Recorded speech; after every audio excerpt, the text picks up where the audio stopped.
Wealth, a word that we hear a lot nowadays and only a few people reach it. But I have some good news about this subject. Almost every wealthy person followed some specific rules to get where they are. Everyone did it differently, but there are common rules that almost every wealthy person on the planet used to get there. I didn't came here to share with you magic tricks, but financial abundance can be achieved by anyone. So today I came here to share with you some timeless rules to create wealth and show you how anyone can do it. Leave a like and follow me. Every Thursday you'll have a new video, and every day you will have amazing content on my Instagram. You will have the link in the description. One of the first rules is pay yourself first. People get a raise and they reward themselves immediately. They buy a new car, the newest iPhone, and they stay the same, spending everything they earn. You'll need to have discipline, that's for sure. But if you spend everything you earn, you are one step away from being broke. Dave Ramsey used to say this a lot. The biggest difference between poor people and wealthy people is that wealthy people don't spend everything they make. Really important, guys. Decide how much you keep monthly and stick with it. It's one of the most important decisions you'll ever make.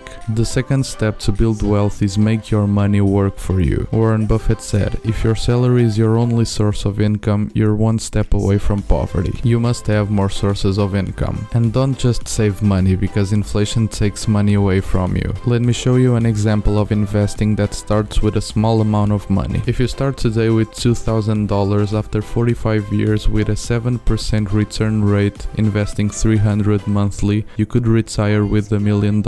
I know, 45 years is a lot of time and not everybody has 300 extra to invest. Cut off some expenses, and if you can't, man, just get a side hustle. I told you I didn't came here to show you magic tricks. You'll be raised for sure, and if you could invest it, you could retire a millionaire. There are a lot of ways to invest your money, but make sure you put it to work. I have some videos about it and some content on my Instagram that could help you to start. Just make sure you follow me. The third step to this process is to create an emergency fund. Like seriously, nowadays if your car needs to be fixed, if you get sick or fired, and I could continue on and on, how would you do it? Do you have money with you that keeps you secure for like 6 to 12 months? Because if you don't, you might end up selling your investments, and I don't want you to ruin your path to wealth. The next one is make a plan to your spending. In this step I can promise you this: if you're not going to manage your money and you're going to spend it every time you see some sales, you're never going to be wealthy. I always say this: before you buy something on sales, ask this question to yourself: was I looking for it before I saw these sales? If your answer is yes, buy it, please. If your answer is no, run. Manage your money. This is probably one of the most important steps you should follow, so please control your spending. The next step you should follow is control the taxes you pay. This step will bring you a lot of extra returns with the same investments. Just by cutting some of your investments fees and make some cheaper choices, you will make a lot of money. If you invest, for example, in an actively managed fund that charge you fees for the rotation of the portfolio, the fees to manage it, and of course the inflation. In this type of investments, the only person that makes money is the manager. Always control your taxes, because at the end, the extra taxes you're paying today would give you a lot of money in your retirement. And last but not least, learn as much as you can. Being updated about investments world and learning more about it, it's a really important step to create wealth. Be aware of how much you pay taxes, good locations to have real estate for example, and all this news that could impact the returns in your investments. Be updated and learn every day. Read books, be around people who make you grow, and never stop growing. If you can follow these steps, you will have financial abundance for sure. Well, and for now I finish my video here, and don't forget to follow me on Instagram. This was Successology here. You'll never be average again. Peace.